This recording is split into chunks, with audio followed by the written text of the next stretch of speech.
প্রশ্ন হচ্ছে, সম্প্রতি জাতীয় সংসদ নির্বাচন ইস্যুতে দেশের রাজনীতি উত্তপ্ত হয়ে উঠেছিল।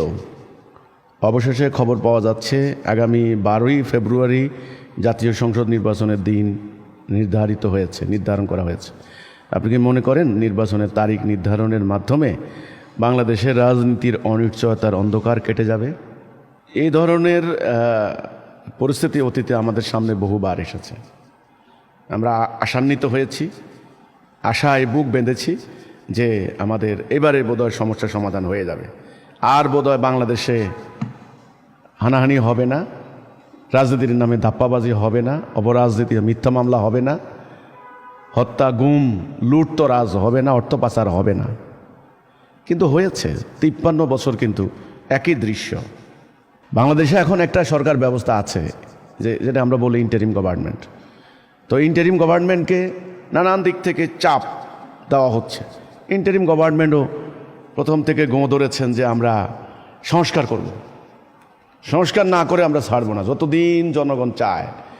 তো এই দেশের জনগণের পালস, সেন্টিমেন্ট, মেন্টালিটি, মনস্তত্ত্ব, সাইকোলজি আশা করি বিজ্ঞ উপদেষ্টাগণ বুঝতে পেরেছেন। বুঝারই কথা না, অনেক ওনারা তো সাধারণ মানুষ না, উচ্চশিক্ষিত, আন্তর্জাতিকভাবেও অনেকে পরিচিত। বুঝতে পেরেছেন যে দেশের মানুষের সাইকোলজি কি করে, কোন দিকে কাজ করে।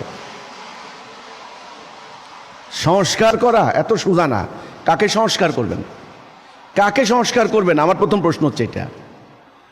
সামান্য ত্রুটি বিচ্যুতি ভাঙ্গাচুরা, যেমন ধরেন একটা বিল্ডিংয়ের সামান্য পলেস্তারা উঠে গেলে অথবা কোনো একটা জায়গায় কোনাকাঞ্চি ভেঙে গেলে আপনি ঠিকঠাক করে সংস্কার করে দিলেন, পুরো বিল্ডিংটার ভিত্তি নষ্ট হয়ে গেছে, কিচ্ছু নাই, এটা সংস্কার দিয়ে হবে না। এটা দরকার হচ্ছে এটা বিপ্লব, একেবারে গোড়া থেকে সমূলে উচ্ছেদ করতে হবে এই সিস্টেম, এই প্রক্রিয়াটা। একটা বৃক্ষ ধরেন, একটা বৃক্ষ, পুরো সিস্টেমটা, এই রাষ্ট্র ব্যবস্থাটা একটা বৃক্ষের মতো। প্রতি বছর 20 ফল দিয়ে যাচ্ছে। অর্থনীতিতে 20 ফল, বিচার বিভাগের 20 ফল, শিক্ষা বিভাগের 20 ফল, আমলাতন্ত্র, সিভিল মিলিটারি ব্যুরোক্রেসি, ওখানে একটা 20 ফল, পলিটিক্যাল পার্টি এখানে একটা 20 ফল। তো 20 ফল দিয়ে যাচ্ছে প্রতি বছর। 20 খাইয়া খাইয়া আমাদের শেষ কলিজা কালা হয়ে গেছে। এখন এই ফলের এই ডাল ভাঙবেন, ওই ডাল ভাঙবেন, ওইটা কাইটা এবার কলপ লাগাবেন, লাভ হবে না, লাভ হবে না। 20 ফলের মধ্যে উন্নত মানের ফল আইনা কলপ লাগাইবেন, লাভ হবে না, 20 থাকবে। আপনাদের সদিচ্ছা, আন্তরিকতা লাভ নাই। যেটা আমরা বলেছি, এই সিস্টেম, এই প্রক্রিয়া থেকে বেরোতে হবে। নির্বাচন চাই, বিএনপি চাচ্ছেন, ওনারা চাচ্ছেন নির্বাচন। স্বাভাবিকভাবে বিএনপি আগামীতে ক্ষমতায় যাওয়ার জন্য তাদের খুব ময়দান প্রস্তুত, ফিল্ডে তারা রেডি আছেন। জামাত সহ অন্যান্য ধর্মীয় সংগঠন চাচ্ছেন ঐক্যবদ্ধ হয়ে আরও কিছুদিন যাক, আরও তাদের দলকে গুছানোর প্রক্রিয়া। এটা যার যার কৌশলগত অবস্থান নিয়েছেন। আমরাও অনেকে মনে করছেন নির্বাচন হইলেই বোধহয় সমস্যা সমাধান হয়ে যাবে। আমি সেটা মনে করি না। আমার আবারও বক্তব্য একটাই, যিনি প্রশ্ন করেছেন যে আপনি কি মনে করেন যে এই অনিশ্চয়তার ঘোর কেটে যাবে কি না? না, কাটবে না, কাটবে না। ক্ষমতা যারা আসবেন তারা এই সিস্টেমের ভিতর দিয়ে তাদেরকে চলতে হবে।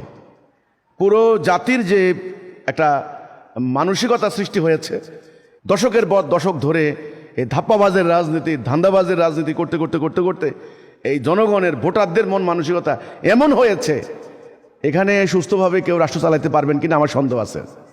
দ্বিতীয় কথা হচ্ছে, অফিস আদালতে যারা চাকরিতে যান, শিক্ষিত লোক তথা শিক্ষিত লোক, আপনারা পাইছেন 2-1জনকে যে আমি দরকারে না খেয়ে থাকবো তবু ঘুষ খাবো না? পাইতে পারেন 2-1জন সোনার টুকরা আছে কিনা আমার চোখে পড়ে না। সুযোগ পাইলেই টাকা পাচার করে দিচ্ছে। কোন ব্যবসায়ী পাবেন যে কিছু টাকা হয়েছে আমি বিদেশে পাচার করব না? নো, সবাই প্রতিযোগিতা করছেন, কম্পিটিশন করছেন। প্রত্যেক দলের কর্মী নেতাকর্মীর বিরুদ্ধে চাঁদাবাজির অভিযোগ। আমি ধর্মীয় দলও বুঝি না, সেকুলার দলও বুঝি না। তাহলে পুরো সিস্টেমটাই নষ্ট হয়ে গেছে। এখন এই সিস্টেম থেকে বেরিয়ে আসার জন্য আমরা আবার বলছি, এই ব্যবস্থা, এই নির্বাচন ব্যবস্থায় আমাদের দেশে কোনো স্থিতিশীলতা আসবে না। এই রাজনৈতিক ব্যবস্থা, এই অর্থ ব্যবস্থা, এই বিচার ব্যবস্থা, এই শিক্ষা ব্যবস্থা, এই আমলাতান্ত্রিক সিস্টেম, পুরো ব্যবস্থাটা এক কথায় এটা পরিবর্তন করতে হবে। দেখেন এটা সম্ভব কিনা। সেই সম্ভাবনার কথা আমরা বলছি। আমাদের কাছে একটা বিকল্প ব্যবস্থা আছে। সেটার ভিত্তি হবে আল্লাহর বিধান, আল্লাহর হুকুম, সভরেন্টি অফ আল্লাহ, লা ইলাহা ইল্লাল্লাহ। আল্লাহর হুকুম বিধান ছাড়া কারো বিধান মানি না। এটার উপরে একটা দিন, জীবন ব্যবস্থা, এটার রূপরেখাটা কি সেটা আমরা তুলে ধরেছি আমাদের রাষ্ট্র সংস্কার প্রস্তাবনার বইতে। নির্বাচন হোক, দেখবেন নির্বাচনের কতগুলা গণতান্ত্রিক যারা গণতন্ত্র সমর্থন করে তারা বলবে যে নির্বাচনী আমেজ, নির্বাচনে উৎসব মুখর পরিবেশ, নির্বাচন উৎসব করে, নির্বাচন নাকি একটা উৎসব। তারপরে হলো free, fair and participatory election, এগুলো করলে নাকি সমাজের স্বর্গ হয়ে যাবে। কিন্তু আমি তা মনে করি না, কারণ সুদভিত্তিক অর্থনীতি যতদিন চলবে ততদিন অর্থনীতির নৈরাজ্য বন্ধ হবে না। আর ওদের তৈরি রাজনৈতিক এই ধাপ্পাবাজের রাজনীতি যতদিন চলবে ততদিন রাজনৈতিক ধাপ্পাবাজি বন্ধ হবে না। আর মানুষের তৈরি আইন দিয়ে যতদিন আদালতে বিচার হবে ততদিন বিচার বিভাগের ন্যায় বিচার হবে না। একদম লিখে দিলাম। এই নির্বাচন বা ইত্যাদি ইত্যাদি দিয়ে আসলে শান্তি আসবে না। শান্তি আসলে একটাই গ্যারান্টি, এই মানুষের তৈরি সিস্টেম বাদ দিয়ে আল্লাহ দেওয়া ব্যবস্থা প্রবর্তন করতে হবে। দেখেন সেটা করা যায় কিনা। এটা হলো আমার প্রস্তাব।